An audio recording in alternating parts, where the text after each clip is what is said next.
दिल्ली में AI summit के दौरान बेशर्म प्रदर्शन करने वाले कांग्रेस कार्यकर्ताओं पर दिल्ली पुलिस का शिकंजा लगातार कस चुका है। मामले में अब तक 14 गिरफ्तारियां हो चुकी हैं। वहीं केस में यूथ कांग्रेस के अध्यक्ष उदय भानु चिब को अब जमानत मिल गई है।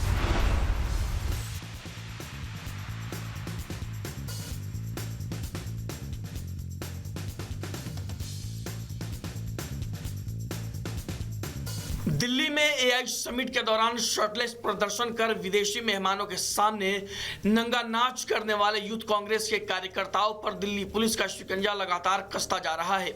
इसी सिलसिले में पुलिस ने यूथ कांग्रेस के 2 और कार्यकर्ताओं को गिरफ्तार किया है, जिनके नाम गिरधर और कुबर मीणा बताए जा रहे हैं। मामले में अब तक यूथ कांग्रेस के अध्यक्ष उदय भानु चिब समेत कुल 14 आरोपियों को गिरफ्तार किया जा चुका है, जिनमें से एक कृष्णा हरि बिहार यूथ कांग्रेस का सचिव है। वहीं दिल्ली पुलिस अब प्रदर्शन के पीछे फंडिंग और साजिश के हर एंगल की जांच कर रही है। पुलिस को बिहार विधानसभा चुनाव के लिए जुटाए पैसों का प्रदर्शन में इस्तेमाल की आशंका है। पुलिस ने आरोपियों से जुड़े बैंक खातों की जांच शुरू की।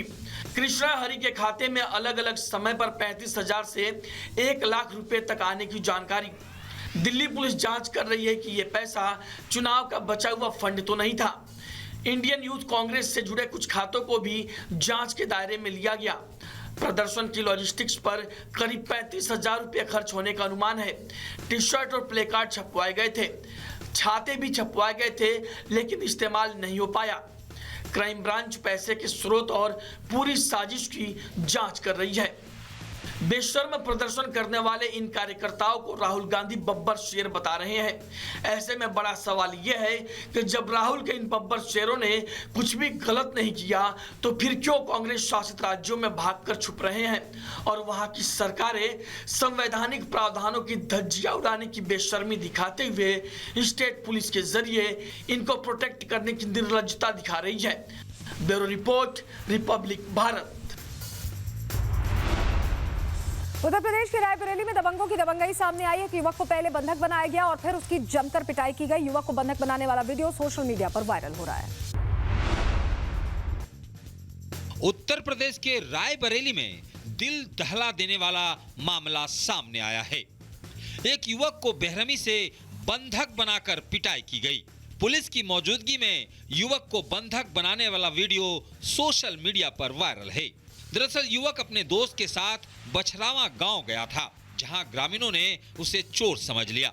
उसके हाथ पैर बांध दिए गए और उसके साथ मारपीट की गई। इस मारपीट से युवक को गंभीर चोटें आई हैं। मारपीट के बाद ग्रामीणों ने पुलिस को सूचना देकर बुलाया, लेकिन हैरानी की बात यह है कि पुलिस के मौजूदगी में भी ग्रामीणों ने युवक को बंधक बनाए रखा। वायरल वीडियो में पुलिस युवक से उसकी चोट या गांव में आने के बारे में पूछ रही है। युवक अपने जवाब में कह रहा है कि वो अपने दोस्त के साथ आया था। तभी ग्रामीणों ने उसे पकड़ लिया और जमकर पिटाई कर दी। पुलिस युवक को अपने साथ थाने ले गई है और मामले की जांच की जा रही है। Bureau report, Republic Bharat. Holi आ रही है और उससे पहले ही देश में उत्सव और उमंग है। हरिद्वार के जूना अखाड़ा में संतों ने अनोखे अंदाज में होली खेली और परंपरा और आस्था का संदेश दिया।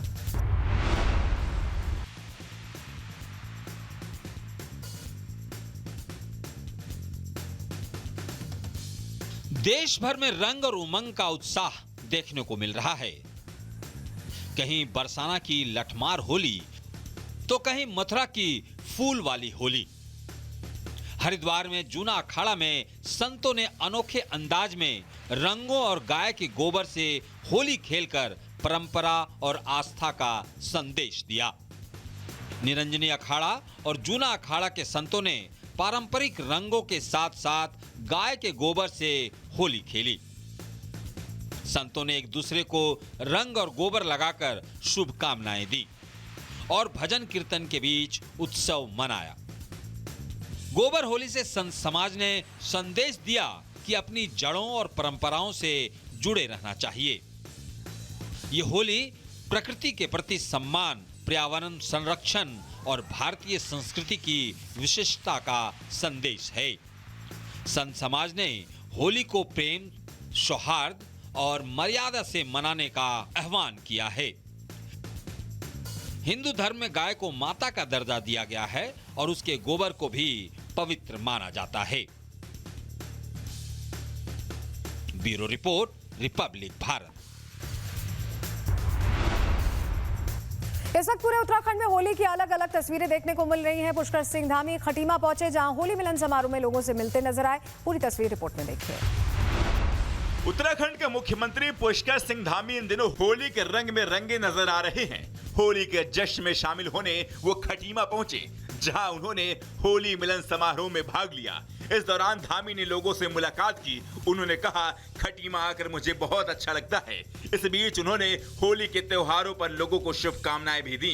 धामी ने कहा, मैं सभी के लिए अच्छे स्वास्थ्य की कामना करता हूं। आपको बता दें, इन दिनों उत्तराखंड में होली का जश्न देखने को मिल रहा है। जगह जगह होली की तमाम तस्वीरें सामने आ रही हैं।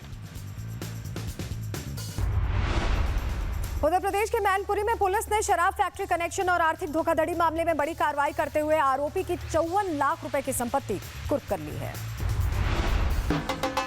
मैनपुरी में पुलिस ने गैंगस्टर एक्ट के तहत बड़ी कार्रवाई करते हुए 54 लाख रुपए की संपत्ति कुर्क कर ली। पुलिस के मुताबिक आरोपी का नाम शराब फैक्ट्री कनेक्शन और आर्थिक धोखाधड़ी समेत अन्य आपराधिक मामलों में सामने आया था। कार्रवाई के दौरान गैंगस्टर की मकान और जमीन को कुर्क किया गया। मौके पर ढोल बजाकर नोटिस चस्पा किया गया ताकि आम लोगों को भी प्रशासनिक कार्रवाई की जानकारी मिल सके। इस पूरी कार्रवाई में सीओ सिटी, तहसीलदार और 2 थानों की पुलिस फोर्स मौजूद रही। पुलिस का कहना है कि अपराध से अर्जित संपत्ति पर सख्त कार्रवाई आगे भी जारी रहेगी। बोलीविया की राजधानी के पास एल ऑल्डो शहर में शुक्रवार शाम को नोटों से भरा एक प्लेन क्रैश हो जाने से खलबली मच गई। इस हादसे में 15 लोगों की मौत की खबर है। विमान हादसे की तस्वीरें बोलीविया की हैं, जहां वायुसेना का C-130 ट्रांसपोर्ट विमान दुर्घटनाग्रस्त हो गया। अधिकारियों के मुताबिक विमान एयरपोर्ट पर लैंडिंग के दौरान रनवे से फिसलकर सड़क पर जा गिरा, जहां वो कई वाहनों से टकरा गया। हादसे में कम से कम 15 लोगों की मौत हो गई, जबकि करीब 30 घायल बताए जा रहे हैं। स्थानीय रिपोर्ट्स के अनुसार वायुसेना का ये विमान कथित तौर पर नकदी ले जा रहा था।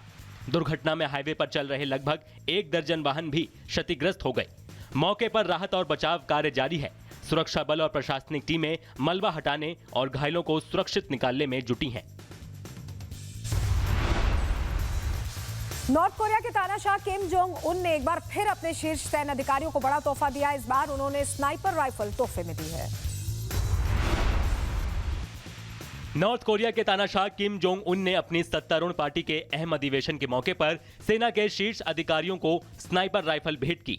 जारी तस्वीरों में किम जोंग उन अपनी बेटी के साथ फायरिंग रेंज में स्नाइपर राइफल चलाते नजर आए। इस दौरान उनकी बहन और चर्चित गायिका ह्योम सोंग वोल भी मौजूद थीं। रिपोर्ट के मुताबिक किम ने अधिकारियों से कहा कि ये राइफलें उनके पूर्ण विश्वास का प्रतीक हैं। उत्तर कोरिया में शीर्ष नेताओं को खास मौके पर अक्सर ऐसे उपहार देने की परंपरा है। इससे पहले 2020 में भी किम जोंग उन ने कोरिया युद्ध की वर्षगांठ पर सैन्य अधिकारियों को हैंडगन भेंट की थी। ट्रंप बार बार ईरान को चेतावनी दे रहे हैं। ट्रंप का मैसेज क्लियर है, किसी भी कीमत पर ईरान को परमाणु संपन्न देश नहीं बनने देंगे। ट्रंप ने ईरान को लेकर क्या बड़ी बात कही है, डिटेल रिपोर्ट में देखिए। ऐसा लगता है किसी भी वक्त अमेरिका और ईरान में भीषण जंग शुरू हो सकती है, क्योंकि अमेरिकी राष्ट्रपति डोनाल्ड ट्रंप इसी बात का संकेत दे रहे हैं। ट्रंप ने कहा वो ईरान के साथ हो रही बातचीत से बिल्कुल भी खुश नहीं है। ईरान के पास परमाणु हथियार नहीं हो सकते। ट्रंप ने चेतावनी दी, अगर ईरान परमाणु कार्यक्रम नहीं रोकता है तो अंजाम ठीक नहीं होगा। जाहिर तौर पर जिस तरह से अमेरिका और ईरान के बीच बार बार बातचीत बेनतीजा साबित हो रही है, उससे यही लगता है आने वाले समय में जंग के हालात बन सकते हैं। खामनेई और ट्रंप दोनों झुकने को तैयार नहीं हैं। देखना होगा आगे क्या होता है। इटली में यात्रियों से भरी एक ट्रक दुर्घटनाग्रस्त हो गई। हादसे में एक शख्स की मौत की खबर मिल रही है, जबकि कई लोगों की हालत अब भी नाजुक बताई जा रही है। आखिर कैसे हुआ यह हादसा, अगले 30 सेकंड की रिपोर्ट में देखिए। इटली के विक्टोरिया वेनेटो एवेन्यू में उस वक्त अफरा तफरी मच गई जब यात्रियों से भरी एक ट्रम अचानक पटरी से उतरकर एक इमारत में जा घुसी। हादसे में एक शख्स की मौत हो गई, जबकि 12 से अधिक लोग गंभीर रूप से घायल हो गए। इधर हादसे के बाद मौके पर पहुंची रेस्क्यू टीम फौरन बचाव कार्य में जुट गई। घायलों को किसी तरह ट्रम से निकालकर उन्हें नजदीकी अस्पताल में भर्ती कराया गया, जहां कुछ लोगों की हालत नाजुक बताई जा रही है। टालने की तमाम कोशिशों के बावजूद अमेरिका और ईरान की जंग टलती नहीं दिख रही है। ट्रंप ईरान से नाराज दिख रहे हैं और ईरान के आसपास अमेरिकी हथियारों का जमावड़ा बढ़ता नजर आ रहा है। रिपोर्ट देखिए। एक के बाद एक दुनिया जंग के दलदल में धंसती दिख रही है। रूस यूक्रेन के बीच पिछले 4 साल से ज्यादा वक्त से जंग जारी है। पाकिस्तान और अफगानिस्तान के बीच भी युद्ध शुरू हो चुका है। इसी बीच अब अमेरिका और ईरान वार भी लगभग अवश्यंभावी लगने लगा है। अमेरिका ईरान के खिलाफ अपनी घेराबंदी को लगातार मजबूत कर रहा है। मिडिल ईस्ट में अमेरिकी हथियारों का जमावड़ा लगना शुरू हो गया है। इस बीच अमेरिकी राष्ट्रपति डोनाल्ड ट्रंप का कहना है कि वो ईरान से बातचीत से खुश नहीं है, क्योंकि इससे वो चीज हासिल नहीं हो रही जो वो चाहते हैं। इस बीच इजराइल ने भी ईरान को अल्टीमेटम दिया है। वहीं अमेरिकी हथियारों का जमावड़ा पूरी दुनिया को टेंशन में डाल रहा है। यूएसएस गेराल्ड आर फोर्ड दुनिया का सबसे बड़ा एयरक्राफ्ट कैरियर है। वहीं F-22 रैप्टर को अमेरिका का सबसे घातक विमान माना जाता है। Bureau report, Republic Bharat.